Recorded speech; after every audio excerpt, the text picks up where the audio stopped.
Hello, welcome back to Global GC BJ. How are you doing? I hope you're doing very well. Now, this video is going to be a short video. Now, it's about the Latinas, right? I don't understand one thing about white folks in America not seeing white Latinas as Latinas. They still call them people of color. Why? Right? There's this video I saw of somebody who people actually thought was a Latina, not knowing that she's pure white American, but she does this makeup, and when she does it, everybody thinks, oh, she's Latina, to the extent that she got big gigs, like people used her for modeling jobs and all of that, not knowing that she was actually Latina. You understand me? For me, it's the hypocrisy for me. I won't lie. How would you say you don't like Latinas or you guys are not even the same? But somebody is impersonating them in a way because this is impersonation. I want you to watch these videos and then I'll be back with the commentaries. This girl right here got famous for being the Latina makeup beauty standard. However, she's not even Latina, because this is what she looks like for real. Her name is Brooklyn Chipman, and she's always included in posts that talk about Latinas or people talking about Latina style makeup. And if you've seen her picture all over the internet recently, you'll be just as shocked as I was to find out that she's actually white. Like, not even white and like a white Latina, like she's a white girl who completely changed herself to look like a Latina. And it's crazy because these two pictures look like two different people, but they're the same person. And the craziest thing is that her picture became the beauty standard for Latinas and Latina makeup on social media. And this is what she looks like in real life. The internet's Latina makeup beauty standard girl is not even a Latina. And honestly, I'm still in shock. I really can't get over the fact that that person right there is not a Latina. My brain just can't process that. Jasmine, what are you? Like, what's your background? Take a guess. What do you think I am? I mean, you look kind of white. Oh my god, literally everybody thinks that. No, I'm Latina. Like, I'm literally Latina. Pues, ¿quién te mandó? Jasmine, you speak Spanish? Yes, you thought I didn't speak Spanish? Yeah. Because you thought I was white, huh? Kind of. Oh my... Why does everyone think I'm white? Yes, I speak Spanish. Like, I'm super fluent. Latinos are white. Latino is not ethnicity, but you're not ready for this conversation. Anya Taylor, she's a white person, and if you're saying that I'm lying for you, what makes her less white than you? Like, there's no reason. I have been reading some comments about people saying Latino blood, but what is Latino blood for you? Like, I think your little American brain is gonna explode when you find out there's Asians here in Latin America. Not only Asian people, but you're gonna find out black people, white people, whatever. You're gonna find a lot of people here. I just wanna know who is the person who just woke up one day saying, oh my god, let's say Latino is ethnicity because it's gonna be cool. And this video is not only about white people, because people in the United States don't respect your culture. I heard a thing that I'm not black enough because I'm Latino. So what makes me less black than you? Because the Americans are selfish about culture? Yes, everybody knows. So the point of this video is asking you, what makes you more white or more black than someone? Because we don't think the American people respect your culture. So understand it, put in your head, Latino is not ethnicity. It was created for somebody who woke up saying, let's go be a supremacy, let's be more white than someone else. Yeah, let's be more white or more black than somebody who is living in the other side of the world. So repeat with me, Latino is not ethnicity. Latino is about culture and geographical politics, okay? Thank you. Being a white Latina is so weird in the sense of the term POC because a lot of people refer to Latinas as POCs. And I'm like, okay, well, technically I'm white. And so I don't want to feel like I'm taking away from their experiences by being like, oh yeah, me too. But at the same time, my experiences relate more to that of people of color than white people because I am an immigrant. I was not born in the United States. English was not my first language. And I have just had a lot more experiences that are not the same as the typical white experiences. And so that term for me, because I never use it myself. Like I would never say, oh, I'm a person of color, because you look at me and you're like, okay, that's a white girl. Like, but then again, I'm also told sometimes that it's like blatantly obvious that I'm Latina. And there are some times where people are like, oh my God, what? Like, you look so white. And so it's just such a weird space. And so whenever conversations about like, oh, non-white creators or especially on this app recently, I've been seeing a lot of discourse about it, given the whole NYC influencer thing, where it's like, okay, but then do I fall into that? Do I fall under the like white I feel like so many, not groups, but like so many labels have been created, and the like white Latina is in a like limbo. It's like in this weird spot between all of them where I'm like, I don't want to encroach on the experiences of other people that have been so much worse than mine. But at the same time, a lot of times they're the ones that'll be like, no, girl, you're a person of color. And I'm like, okay, cool. And so I take it. But then like if someone calls me that, I'm okay with it. I just don't call myself that because I don't want to make it seem like I'm taking away from someone else. And it's just such a weird state to be in. And so again, when I saw a creator talking about Asian creators, and then obviously there was, again, like I mentioned, the discourse about the NYC influencers and a lot of them being white. And it's like, well, you don't follow enough Black people. And I was like, okay, well, I wonder, and this is just like while reflecting on the entirety of it. And I do believe I follow like a large amount of Black creators. I even was just going through my reposts and being like, okay, a majority of them aren't white. Of my liked videos, of my reposts, of just on my For You page. But then with that, I was like, okay, well, I wonder where I fall on this. Because again, like I'm an immigrant, and an immigrant in America, being Latina anywhere else in the world, you're just white. Like you're just white, you're European, whatever.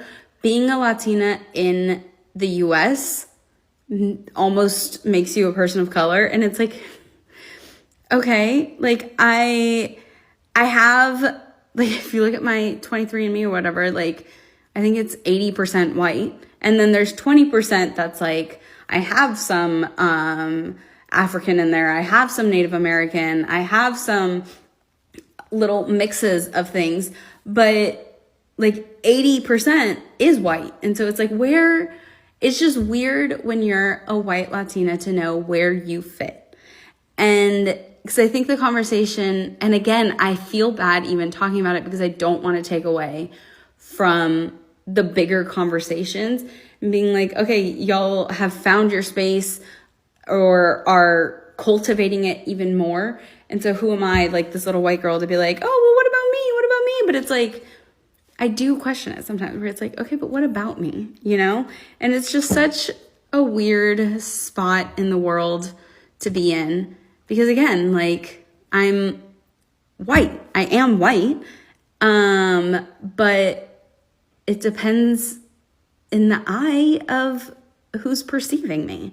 And that is so strange. You can't look at me and tell me that because I'm Italian, I'm not white. I am as white as it gets. The age-old question of whether Italians are white. I think you mean Italian Americans. Before the Italians come for us, we mean Americans with Italian ancestry and heritage. So I too am an Italian American. My parents were both born in Italy and they immigrated at different points in their lives. They settled in the Bronx in New York. I was born there, but now I ironically live in Italy. And the question seems like a fairly simple and obvious one, right? I mean, you're white. I'm obviously white. We fill out white or Caucasian on all of our forms in the US. But a hefty portion of the Italian American community does not consider themselves white. And there are reasons for it and a lot of nuance in this conversation. I don't necessarily agree with it, but I understand why. And in this video, I kind of want to shed some light on why that is and also the situation in Italy in present day. Disclaimer, this is going to be a long video, so if you don't have the attention span, whoever's watching this, just skip right along. So let's start at the beginning. Italian immigration to the US basically can be divided into two waves, although there's kind of a third wave happening right now, but we'll just focus on the first two. That first wave, when 4 million Italians went over to the US, occurred between 1880 and 1920. And it mostly comprised of wealthy northern Italians. So not only did they have more money, more education, but they also looked different. They had lighter features, lighter skin, lighter hair, lighter eyes. Very different from the southern Italian immigrants who immigrated at the turn of the century. These Italians were much darker. They were also much poorer. They were farmers, laborers, peasants, and they were not treated the same way as their northern counterparts were treated in the United States for obvious reasons. They did the jobs that a lot of Americans didn't want to do. Sound familiar? And in fact, a lot of them did not intend staying permanently in the United States. And in the end, like 30 to 50% of them actually ended up going back home to Italy. But the ones who stayed and stuck it out spoke in their local dialects, right? So they really established communities in the United States using their local dialect because at that time, the Italian language hadn't been standardized across Italy. That happened with the advent of Italian TV in 1954. So they only spoke dialect, again, because they were poor, again, because they didn't go to school, didn't have an education. So they could only do these manual jobs, this manual labor, right? So they worked for steel mills, they worked for coal mines, as masons, as bricklayers. Shout out to my Calabrese nonno, who arrived with my mom and her family in 1970 in New York City, and he helped build the city's infrastructure as a bricklayer. Now, the second wave of Italian immigration happened after World War II.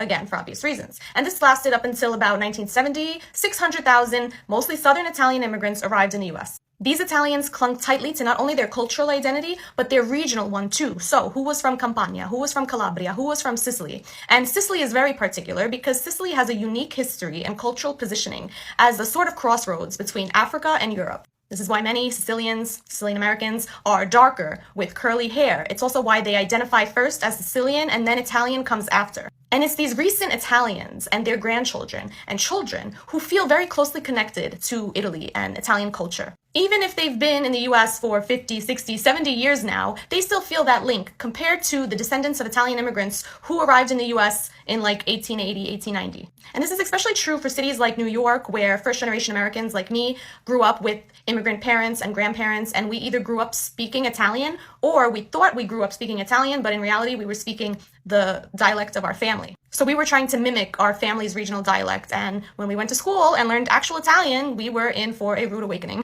So slowly but surely, these Italians ascended the socioeconomic ladder, right? They joined the American middle class. They were making a lot of money, they had success, they were proud of it, they achieved the American dream. And their politics soon started to mirror that change. In fact, many of them became MAGA in 2016 and 2020, and unfortunately, a lot of them are still today MAGA. So while we successfully morphed into white people in modern-day American society, our ancestors were not considered white back in Italy. In fact, the northern Italians looked down upon the southern Italians, again, because they were poorer, because they were darker. So they were considered, the southerners, as subhuman, animal almost. And around the same time that second wave of immigration was happening in the US, Southern Italians were also emigrating to the north of Italy. And the Northerners were very upset about this because, again, there was a lot of tension, and they also complained that the Southerners were stealing their jobs. History always repeats itself, doesn't it? So the Southern Italians were met with the same disdain and discrimination as their neighbors were in the United States back in the late 1800s and early 1900s.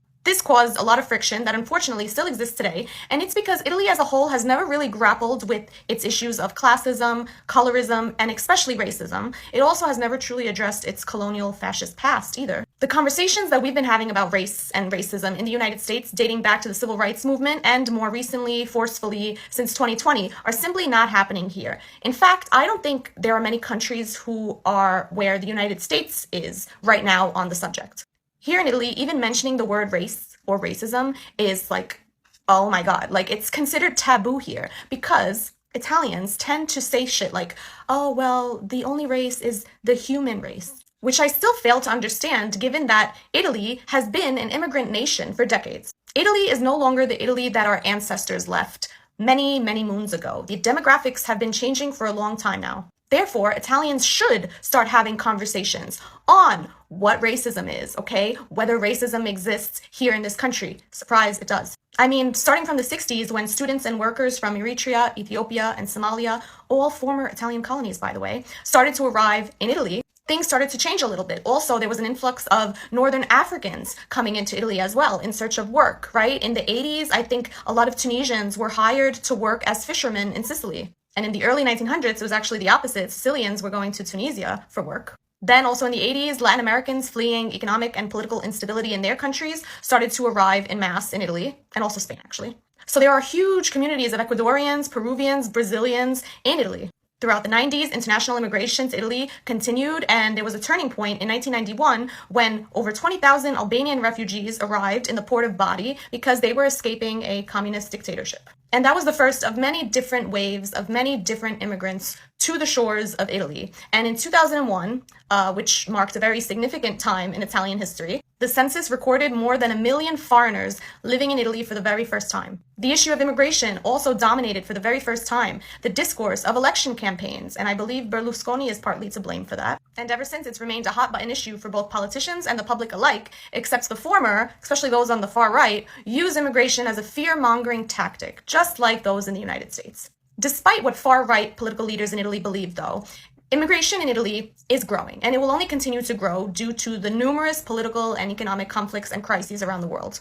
Other than Albania, which is number 2, the top origin countries in Italy are Romania, number 1, Morocco, China, Ukraine, and the Philippines. I'm reading them right now because I didn't want to mess those up. All of these people have established roots, livelihoods, and families here in Italy, and oftentimes their grandchildren and children are not considered Italian because, number 1, the law states that anyone born to foreign parents are not considered Italian until the age of 18 when they can apply for Italian citizenship and a passport, and number 2, because Italians tend to otherize people who look different from them. These people look different, they may talk different, they have different religions and maybe different family traditions. People who could be white or white passing in the US do not have that privilege often here in Italy. So Italians, racist Italians, are really struggling with the fact that Italy is becoming a multi-ethnic and multicultural country. So back to the question, are Italians white? So welcome back. You saw the makeup and it was like, wow, it was wow, right? Now, here comes the question I'm asking. Why does this white American girl or lady wants to look like Latino or Latina? To be honest, Latinas are more beautiful. With what I'm saying, they're more beautiful. And then why is it that the whites in America don't want to accept them as whites? They still sees them as people of color. Why? Why? They call them something else. And where I'm worried is the Latinas feel, oh, we're white. Yes, of course we're white. To the extent they give out that energy wherever they are. They also participate in racism as well. When the racism turns back to them, they start claiming the victim, right? For me, what I would say about the whole thing is they lack would I say they lack self-respect or self-dignity for themselves. They're not patriotic for who they are, right? They feel, oh, let's align ourselves with this particular kind of people. And then when we do this thing, it's going to help them like us or something. But these people are saying, we don't give a shit about you guys. They're saying they don't actually give a shit. And at the end of the day, right now, those people are beginning to feel it, because you imagine what happened during the immigration raid. When they were raiding them, they went for them, like they came for them as if they had something they were dragging, just like two women who were married to one man. And I don't get it. I don't understand how people feel when you're not liked, right?